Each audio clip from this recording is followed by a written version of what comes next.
لبیک لبیک لبیک اللہم لبیک لبیک۔ جب یہ طے ہو گیا کہ قرآن کی روح سے اور اس امت کے عملی تواتر کی روح سے اور صحابہ جس نسل نے رسول اللہ صلی اللہ علیہ وسلم سے براہ راست دین سمجھا اور لیا، اس کے تصور دین میں حدیث حجت تھی۔ تو اب اس کے بارے میں تو کوئی شبہ نہیں رہا کہ حدیث تو دین کا حصہ ہے، اور دین حدیث سے اور قرآن سے مل کر بنتا ہے، اکیلے قرآن سے دین نہیں بنتا۔ اور اس کے ہم نے اور بھی بہت سے شواہد پیش کیے تھے۔ اب ہم اس سے اگلے اپنی گفتگو کے اگلے نقطے پر آتے ہیں کہ یہ حدیث ہم تک پہنچی کیسے ہے۔ ٹھیک ہے، یہ تو بات ثابت ہو گئی کہ حدیث دین میں ایک اتھارٹی، ایک قوت اثبات رکھتی ہے۔ دین وہی ہے جو قرآن اور اس کے ساتھ رسول اللہ صلی اللہ علیہ وسلم کے احادیث سے ہم کو ملا، اور یہ بات بھی ثابت ہے، خود قرآن نے اس کی طرف اشارے کیے ہیں کہ اللہ تعالیٰ بعض احکام ایسے دیا کرتا تھا اس امت کو جو قرآن میں نہیں ہوتے تھے، حدیث میں ہوتے تھے، پھر قرآن ان کی طرف اشارہ کرتا تھا کہ ہم نے فلاں حکم جو تم کو دیا تھا، اور وہ قرآن میں کہیں حکم موجود نہیں، وہ حدیث ہی میں موجود ہے۔ تو قرآن سے ہی یہ بات ثابت ہو گئی کہ حدیث کے ذریعے دینی احکام رسول اللہ صلی اللہ علیہ وسلم کی امت کو ملا کرتے تھے۔ اب مزید اطمینان کے لیے اور دل کے سکون کے لیے اور اس بات پر بہت یقین اور شرح صدر کے لیے، پورے اطمینان کے لیے کہ ہمارے پاس جو دین ہے وہ بالکل محفوظ ہے، وہ بہت طاقتور ذریعوں سے ہم تک پہنچا ہے، بڑی سائنٹیفک ریسرچ اور چھان پھٹک کے بعد ہم کو اس کے بارے میں تحقیق کر کے ہم تک پہنچایا گیا ہے۔ اس کو جاننے کے لیے ہم یہ اس پر غور کرتے ہیں اور ایک نظر ڈالتے ہیں، بالکل اچٹتی سی، ورنہ تو یہ اگر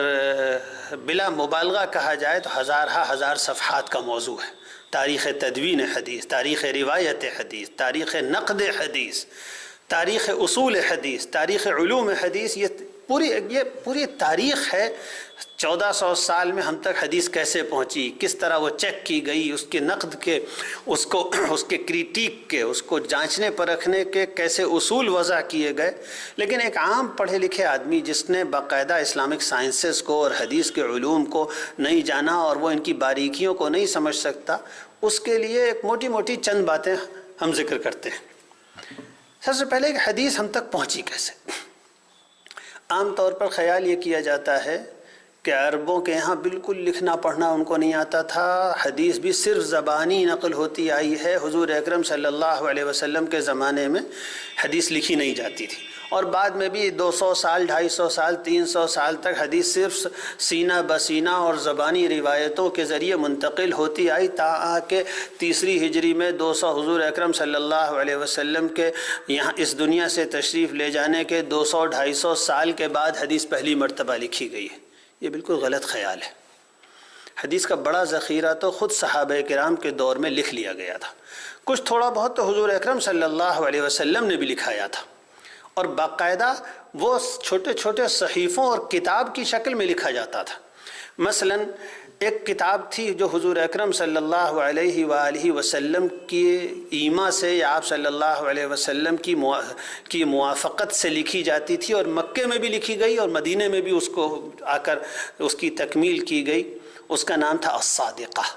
یہ حضرت عبداللہ ابن عمرو ابن العاص ایک نوجوان عالم صحابی تھے۔ ان کا طریقہ یہ تھا کہ وہ رسول اللہ صلی اللہ علیہ وسلم کی حدیثیں لکھ لیا کرتے تھے، اور ایک پورا کمپائل کر کے انہوں نے ایک صحیفہ اور ایک کتاب جیسی شکل بنا لی تھی، اور وہ ان کے تکیے کے نیچے رکھی رہا کرتی تھی۔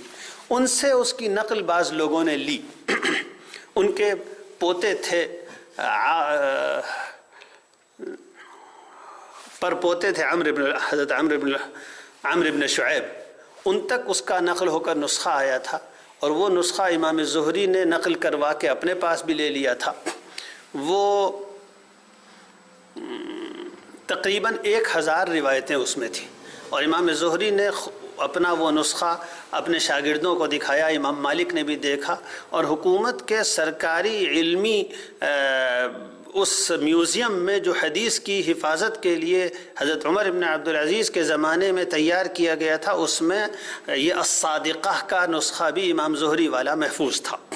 تو یہ وہ کتاب ہے جو باقاعدہ ایک کتاب کی شکل میں حضور اکرم صلی اللہ علیہ وسلم کے زمانے میں لکھ دی گئی تھی، اور تقریباً پورا صحیفہ صادقہ مسند احمد میں موجود ہے۔ اسی طریقے سے حضور اکرم صلی اللہ علیہ وسلم نے خود بھی ایک چھوٹا کتابچہ مختلف احکام کی احادیث کا، اپنے مختلف احکامات کا حضور اکرم صلی اللہ علیہ وسلم نے تیار کروایا تھا، اور وہ نسخہ تیار کروا کے اپنے گورنر یمن کے حضرت عمرو بن حزم کو بھیجا تھا آخری عمر میں۔ حضرت عمرو بن حزم کے پوتے تھے ابو بکر، انہوں نے اپنے دادا کا وہ نسخہ لے لیا، پھر اس کے بعد ان سے امام زہری نے یہ نسخہ جس طرح صادقہ لے لیا تھا نقل کروا کے، اسی طریقے سے عامر بن حزم کے نسخے کی ایک نقل امام زہری نے تیار کروائی تھی۔ اس میں کتاب الطہارہ کی بھی احادیث تھیں، کتاب الصلاۃ کی بھی تھیں، کتاب الجہاد کی بھی تھیں، غنیمت کے احکام بھی تھے، اور بھی دیگر فقہی شعبوں سے متعلق حضور اکرم صلی اللہ علیہ وسلم کے احکام کا وہ مجموعہ تھا۔ اسی طریقے یہ جو عمرو بن حزم کا صحیفہ تھا جو حضور نے خود لکھوایا تھا، اس کے لکھنے والے تھے حضرت ابی بن کعب رضی اللہ عنہ، اور انہی کے ہاتھ کا لکھا ہوا ابو بکر ابن عمرو بن حزم کے پاس وہ نسخہ موجود تھا۔ تو گویا حضور اکرم صلی اللہ علیہ وسلم نے جو نسخہ لکھایا تھا امام زہری نے خود اس کو دیکھ کر نقل کیا تھا۔ لیکن مسلمانوں کا جو علم ہے حدیث کا، وہ اتنا اوتھینٹک ہے، اتنا طاقتور ہے، اور اتنا اس کے اندر ایسا تاریخی استناد ہے، اس کی ہسٹوریکل اوتھینٹسٹی اتنی زیادہ ہے کہ مسلمانوں کی علم حدیث سے متعلق جو علمی اصول ہے، اپسٹمولوجی ہے، اس میں یہ کافی نہیں ہے کہ کوئی اوریجنل آپ کو اسکرپٹ مل جائے اور آپ اس کا کاغذ دیکھ کر اور اس کی روشنائی دیکھ کر اور ریسرچ کر کے آپ یہ بتا دیں کہ یہ روشنائی اور یہ کاغذ بتا رہا ہے کہ 900 سال پرانا ہے، تو یہ نسخہ قابل اعتماد ہے۔ مسلمانوں کی حدیث اتنے کمزور وسیلوں سے ہم تک نہیں پہنچی ہے۔ اگر کوئی اسکرپٹ ملتا ہے آج، تو وہ آج اعتماد کے قابل نہیں ہے جب تک کہ ہم سے لے کر اس رسول اللہ صلی اللہ علیہ وسلم تک اس اسکرپٹ کی روایتیں بیان کرنے اور روایت کرنے والے لوگ موجود نہ ہوں، جن میں کوئی کڑی بیچ میں ٹوٹی ہوئی نہ ہو، چین بالکل جڑی ہوئی ہو، اس وقت وہ روایت قبول کی جاتی تھی۔ تو امام زہری نے جو حضرت ابی بن کعب کا لکھا ہوا وہ نسخہ، اس پر اعتماد کیا، تو صرف اس وجہ سے اعتماد نہیں کر لیا کہ ابی بن کعب کا لکھا ہوا ہے، بلکہ امام زہری جب اس صحیفے کو روایت کرتے ہیں یہ نہیں کہتے وجدت بخط ابی بن کعب من کتاب رسول اللہ صلی اللہ علیہ وسلم الی عاملہ بالیمن عمرو بن حزم، یہ نہیں کہتے، بلکہ کہتے ہیں کہ مجھ سے بیان کیا ابو بکر نے، اور انہوں نے بیان کیا اپنے والد سے، اور وہ کہتے ہیں کہ ہمارے پاس جو صحیفہ ہمارے والد صاحب عمرو بن حزم سے منتقل ہوا، اور جو رسول اللہ صلی اللہ علیہ وسلم نے ان کو لکھ کر بھیجا تھا وہ یہ تھا۔ تو اس طریقے سے سند بھی متصل اور جڑی ہوئی ہوتی ہے۔ اسی طریقے سے بہت سے ایسی تحریریں تھیں اور احکام تھے اور احکام کے مجموعے تھے جو حضور اکرم صلی اللہ علیہ وسلم کے زمانے میں لکھ لیے گئے تھے۔ ڈاکٹر حمید اللہ صاحب، جن کو خاص طور پر اس کا خاص ذوق تھا اور فکر تھی، یہ ایک بہت بڑے عالم ہوئے ہیں، ہمارے ہندوستان ہی کے تھے، حیدرآباد کے، اور اس کے بعد وہ علمی ہجرت کر کے چلے گئے فرانس، اور اللہ تعالیٰ نے ان کو بڑا موقع دیا یورپ میں رہ کر کہ وہ یورپ میں رہ کر مستشرقین کے اعتراضات اور اسلامی افکار و عقائد پر اور قرآن و حدیث پر ہونے والے غیر مسلموں کے شبہات و اعتراضات کا جائزہ لیں۔ انہوں نے محنت کی، اللہ نے ان کو توفیق دی، انہوں نے انگریزی زبان سیکھی، جرمن سیکھی، فرینچ سیکھی، اور تینوں زبانوں میں براہ راست کتابیں لکھی۔ انہوں نے اس سلسلے کا جو ایک کام کیا، اس میں ایک بڑا اہم کام ان کا تھا الوثائق السیاسیہ، رسول اللہ صلی اللہ علیہ وسلم کے سیاسی مکتوبات اور خلافت راشدہ کے دور کے سیاسی مکتوبات، انہوں نے ان کو تاریخی حوالوں سے جمع کر کے ایک جگہ شائع کیا ہے۔ تو اس پر جب نظر ڈالتا ہے کوئی آدمی تو خود رسول اللہ صلی اللہ علیہ وسلم کے زمانے کے لکھے ہوئے حدیث کے کافی مجموعے سامنے آتے ہیں۔ تو یہ خیال کہ حدیث عہد رسول صلی اللہ علیہ وسلم نے بالکل نہیں لکھی جاتی تھی غلط ہے، کافی مجموعے تھے۔ ہاں، یہ ضرور ہے کہ صحابہ کرام اصلاً حدیث کو یاد رکھتے تھے اور اپنے حافظے سے بیان کرتے تھے۔ عہد رسول کے بعد صلی اللہ علیہ وسلم خود صحابہ کرام نے بہت اپنے دور میں، یعنی رسول اللہ صلی اللہ علیہ وسلم کے بعد اپنے بہت سے صحیفے تیار کیے تھے۔ مثلا حضرت ابو ہریرہ رضی اللہ عنہ کے کئی صحیفے تھے۔ ایک بڑی علم حدیث کی تاریخ کی اہم معلومات ایک کتاب میں ملتی ہیں۔ یہ مشہور محدث ابن عبد البر اندلوسی کی کتاب ہے جامع بیان العلم وفضلہ۔ اس میں انہوں نے ذکر کیا ہے کہ حضرت ابو ہریرہ رضی اللہ عنہ کے مختلف صحیفے تھے، اور ان میں کا ایک صحیفہ ایسا تھا جس میں 1000 سے اوپر روایتیں تھیں، اور ایسے کئی صحیفے ان کے پاس تھے۔ بلکہ ابن عبد البر نے تو لکھا ہے کہ حضرت عبداللہ ابن عباس نے اپنے جو صحیفے تیار کروائے تھے وہ اتنے زیادہ تھے کہ وہ جب لادے جاتے تھے تو ایک اونٹنی بھر جاتی تھی۔ اتنا ذخیرہ علم کا حضرت عبداللہ ابن عباس کے پاس تھا اکیلا۔ تو یہ سمجھنا کہ حدیثیں تو 200-250 سال تک صرف زبانی روایت ہوتی رہی، یہ صحیح نہیں تھا۔ ہاں لکھا جاتا تھا، لیکن اکیلے لکھنے کو کافی نہیں سمجھا جاتا تھا جب تک کہ سند جڑی ہوئی نہ ہو، اور ہم سے بیان کیے جائیں، جو شخص حدیث سن رہا ہے اس سے لے کر رسول اللہ صلی اللہ علیہ وسلم تک بیان کرنے والوں، نیریٹرز اور راویوں کی چین بالکل جڑی ہوئی نہ ہو۔ اسی طریقے سے حضرت انس رضی اللہ عنہ نے بھی ایک صحیفہ لکھا تھا۔ مستدرک میں حاکم نے ان کی روایت نقل کی ہے کہ میں نے حضور اکرم صلی اللہ علیہ وسلم کی سے سنی ہوئی روایات کا ایک مجموعہ تیار کر لیا تھا، اور پڑھ کر حضور اکرم صلی اللہ علیہ وسلم کو سنایا بھی تھا۔ تو اور اس طرح اور بھی بہت سے صحابہ کرام کے صحیفوں کا تذکرہ، خاص طور پر طبقات ابن سعد میں۔ ابن سعد نے طبقات میں اس طرح کی بہت معلومات جمع کی۔ اگر کوئی شخص کچھ نہ کرے، صرف طبقات ابن سعد میں صحابہ کرام کا تذکرہ پڑھے، تو بلا مبالغہ صحابہ کرام کے 10 مجموعے ان کے بارے میں اس کو معلوم ہوگا۔ پھر اس کے بعد تابعین کا دور آتا ہے۔ تو تابعین کے دور میں بھی بہت کچھ لکھا گیا اور بڑے سے تحریری مجموعے سامنے آئے۔ ایک بہت مشہور مجموعہ، اس کا میں تذکرہ کروں گا۔ حضرت ابو ہریرہ اور ان کے ہم عصر صحابہ کرام کے ایک شاگرد تھے حمام ابن منبہ۔ انہوں نے اپنی سنی ہوئی روایات کا ایک مجموعہ تیار کیا تھا، اور وہ اس زمانے میں بھی صحیفۃ حمام ابن منبہ کہلاتا تھا۔ لیکن ہوتا یہ تھا کہ یہ تابعین جو صحیفے تیار کرتے تھے، یا صحابہ کرام کے جو صحیفے تھے، ہر علم میں یہ ہوتا ہے کہ بعد میں اس علم کی ترقی یافتہ کتابیں سامنے آتی ہیں جو پچھلی معلومات کو زیادہ منظم طور پر پیش کرتی ہیں۔ سارا پچھلا ڈیٹا جب اگلی کتابوں میں آ جاتا ہے زیادہ آرگنائز ہو کر، زیادہ منظم ہو کے، زیادہ مرتب ہو کر،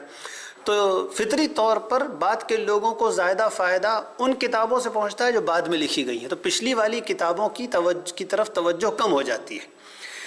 تو یہی صحیفۃ حمام ابن منبہ کے ساتھ، اور جتنے صحیفے ہم نے ذکر کیے ان کے ساتھ ہوا کہ ہر اگلے دور میں جب دوسری کتابیں تیار ہوئیں تو وہ سارے پچھلے صحیفے اس میں انکلیوڈ کر لیے گئے، اس میں شامل کر لیے گئے۔ تو لوگوں نے بجائے اس کے کہ پچھلے صحیفوں کو محفوظ کر کے رکھتے، بعد کی کتابوں کو محفوظ کیا۔ تو یہ جو حمام ابن منبہ نے ایک صحیفہ تیار کیا تھا، یہ بعد کی کتابوں میں شامل ہوتا رہا۔ ان کی اگلی نسل کے علماء نے اپنی کتابوں میں پورا صحیفہ کر لیا، یہاں تک کہ صحیفۃ حمام ابن منبہ امام احمد نے اپنی مسند میں پورے کا پورا جمع کر کے نقل کر دیا۔ پورا صحیفۃ حمام مسند احمد میں موجود ہے، پورا صحیفۃ حمام طبرانی کے ہاں موجود ہے معجم کبیر میں۔ تو جب اگلی کتابوں میں یہ صحیفہ آ گیا تو اس صحیفوں کو محفوظ رکھنا اس کی ضرورت نہیں محسوس کی گئی۔ لیکن جب یہ اعتراض ہونا شروع ہوا کہ مسلمانوں کی کتابیں 250 سال بعد اور 200 سال بعد لکھی گئی ہیں، عام طور پر حدیثیں 200 سال تک صرف ہوا میں رہیں اور زبانی نقل ہوتی آئیں، اور لوگوں کے لیے یہ سمجھنا مشکل تھا کہ کوئی روایت صرف زبانی طور پر محفوظ رہ سکتی ہے، حالانکہ یہ جو شخص علم حدیث کو تفصیل کے ساتھ حاصل کرے گا اس کو اس میں شبہ نہیں رہے گا. یہ نہ جاننے والوں اور سرسری معلومات رکھنے والوں کے شبہ ہو سکتے ہیں. علم حدیث کو ٹھیک سے پڑھنے کے بعد لوگوں کو معلوم ہوگا کہ یہ مسئلہ عقل کا اور ظن و قیاس و تخمین کا نہیں ہے، بلکہ یہ تاریخ کی پوری روشنی میں موجود ایک زبردست واقعہ ہے جو 200 سال تک چلتا رہا. مسلسل مسلمانوں نے رسول اللہ صلی اللہ علیہ وسلم کی حدیثیں حفظ کر کر کے سنائی. تو صحیفۃ حمام ابن منبہ کی ضرورت جب پڑی جب اس سلسلے میں شبہات پیدا ہونے شروع ہوئے، تو پھر برلن کے بعض کتب خانوں میں اور دمشق کے بعض کتب خانوں میں حمام ابن منبہ کے صحیفے کے نسخے ملے، حمام کے لکھے ہوئے اور ان کے شاگردوں کے لکھے ہوئے. اور باقاعدہ علمی نظام جو ہوتا ہے مخطوطوں کی جانچ پڑتال کا کہ کاغذ کتنا پرانا ہے، یہ انک کتنی پرانی ہے، یہ رسم الخط اور لکھنے کا اسٹائل کیا اسی عہد کا ہے جس عہد کی طرف یہ مخطوطہ منسوب کیا جا رہا ہے، یہ سارے سائنٹیفک چیک اس کے کر لیے گئے، اس کے ساری جانچ کر لی گئی اور ثابت ہو گیا کہ اسی زمانے کا ہے. تو ڈاکٹر حمید اللہ صاحب کو اللہ جزائے خیر دے، انہوں نے اس کے مختلف اسکرپٹس کے نمونے جمع کر کے پھر اس کو اپنے ایڈٹ کے ساتھ شائع کیا، ایڈٹ کر کے اس کو شائع کیا. اور حیرتناک بات انہوں نے یہ پیش کی کہ صحیفۃ حمام ابن منبہ لکھا گیا ہے 1 صدی ہجری میں، اور مسند احمد اور بخاری لکھی گئی ہیں 3 صدی ہجری میں. دونوں کے بیچ میں 150 سال سے زیادہ کا فاصلہ ہے. اس کے باوجود یہ صحیفہ اس کا اور متأخر محدثین کے یہاں حمام ابن منبہ کی سند سے جو روایتیں موجود ہیں دونوں میں کوئی فرق نہیں ہے. اس کا مطلب یہ ہے کہ جب 150 سال پہلے یہ روایت حضرت ابو ہریرہ نے بیان کی اور حمام نے لکھی، تو اس وقت جیسی روایت تھی 150 پونے 200 سال کے بعد جب امام احمد نے وہ روایت بیان کی اور ان کے صاحبزادے عبداللہ نے لکھی تو بھی وہ روایت اسی شکل میں تھی. یہ اتنا طاقتور ثبوت تھا کہ 150 سال سے زائد مدت تک روایت میں کوئی فرق نہیں ہوا. یہ ایک ثبوت ہے اس بات کا کہ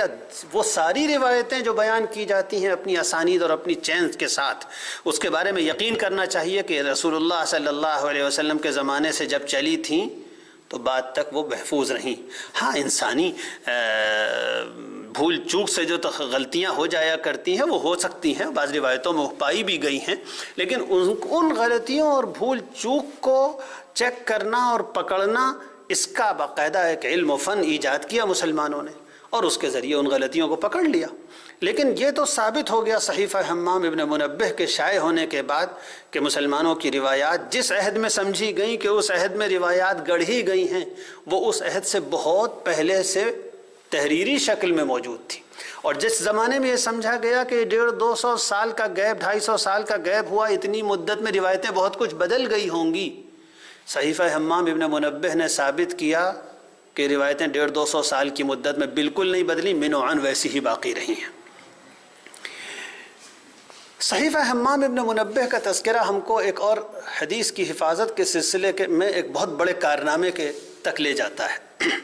یہ صحیفہ حمام کہاں تھا اور کہاں؟ صحیفہ حمام کا ایک نسخہ امام زہری کے پاس بھی پہنچا. اصل میں ہوا یہ تھا کہ خلیفہ اموی حضرت عمر ابن عبدالعزیز رحمۃ اللہ علیہ کو رسول اللہ صلی اللہ علیہ وسلم کی وفات کے تقریباً 100-125 سال بعد اس کا خیال ہوا کہ اسلامی حکومت بڑی منظم ہو گئی ہے، اس کے پاس خوب وسائل ہیں، اس کو یہ کام کرنا چاہیے کہ اطراف عالم میں رسول اللہ صلی اللہ علیہ وسلم کی احادیث جو لکھ لی گئی ہیں، صحابہ کے دور کے فوراً بعد لکھنے کا رواج ہو گیا تھا اور لوگ کوشش کیا کرتے، ہر مشہور محدث کا اپنا صحیفہ ہوتا تھا، وہ اس صحیفے میں حدیث کو محفوظ رکھتا تھا. تو حضرت عمر ابن عبدالعزیز نے یہ دیکھا کہ سارے عالم اسلام میں اور مسلمانوں کے بڑے بڑے شہروں میں صحابہ کرام کے شاگردوں نے صحیفے تیار کر دیے تھے، اور وہ صحیفے اب صحابہ کرام کے شاگردوں سے ان کے شاگردوں تک منتقل ہوئے ہیں اور ان کی نقلیں تیار ہو گئی ہیں. لیکن مدینے کا صحیفہ مدینے میں موجود ہے، اس لیے کہ مدینے کے علماء نے اپنی روایتیں لکھ لی ہیں. یمن کی یہ روایتیں یمن میں موجود ہیں. تو حضرت عمر ابن عبدالعزیز نے باقاعدہ ایک وزارت قائم کی، ایک شعبہ قائم کیا حکومت کا، اس کام کے لیے کہ سارے عالم اسلام میں جو حدیث کے ذخیرے تیار ہوئے ہیں ان سب کو جمع کر لیا جائے، اور ہر جگہ لوگوں کی انفرادی ملکیت سے نسخوں کو لے کر اور ان کے نسخے تیار کروا کے ہر شہر کے اپنے ڈی ایم کہیے یا عامل کے آفس میں رکھ لیے جائیں۔ تو ہر علاقائی عامل اور گورنر اور حکمراں کے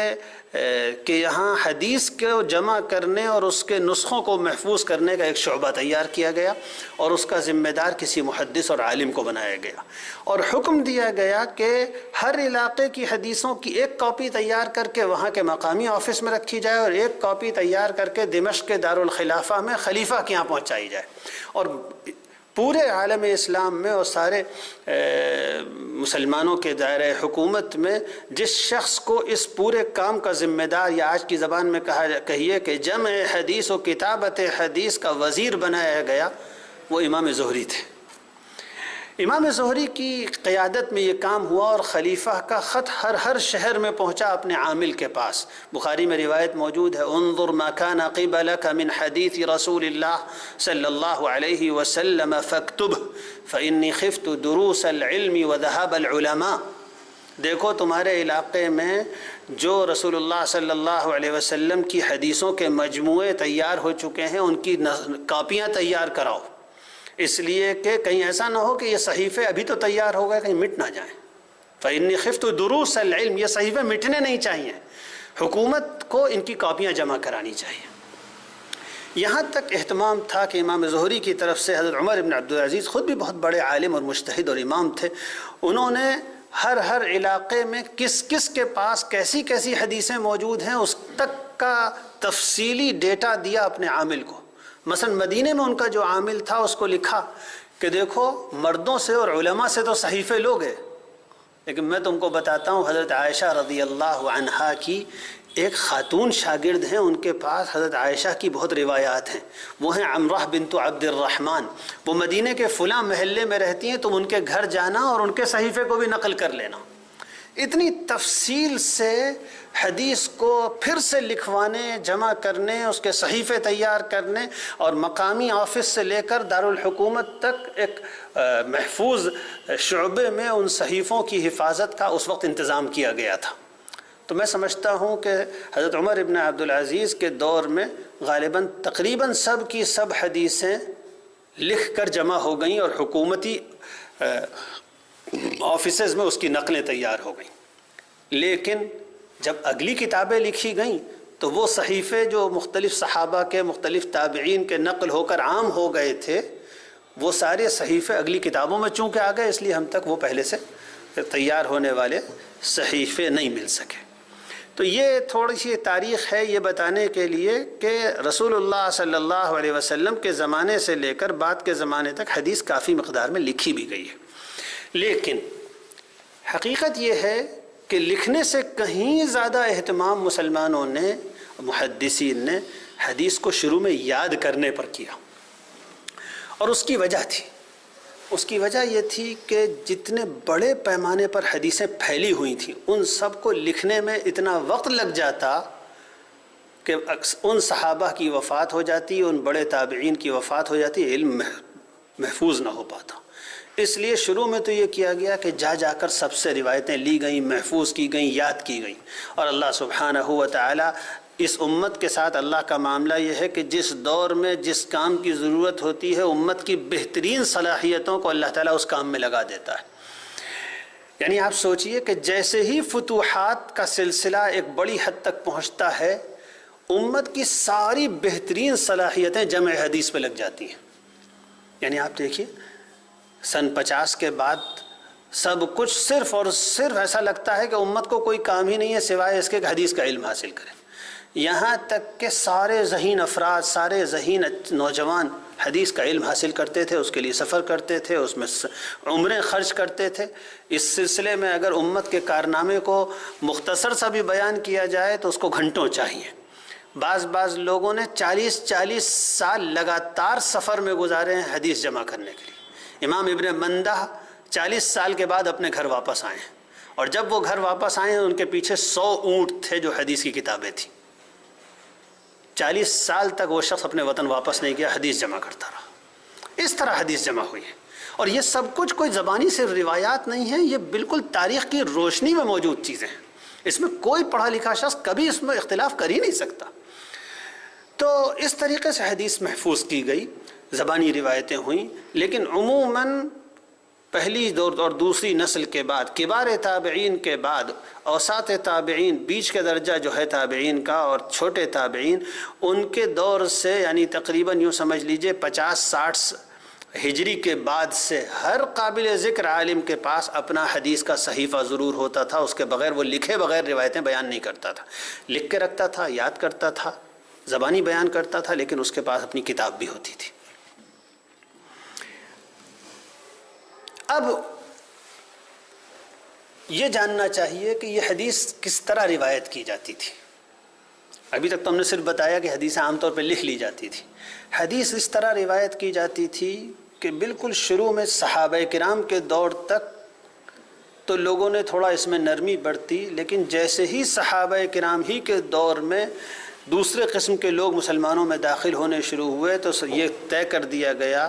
کہ کوئی شخص اگر یہ کہے کہ رسول اللہ صلی اللہ علیہ وسلم نے ایسا فرمایا تو اس کی بات نہیں مانی جائے گی، جب تک کہ وہ یہ نہ بتائے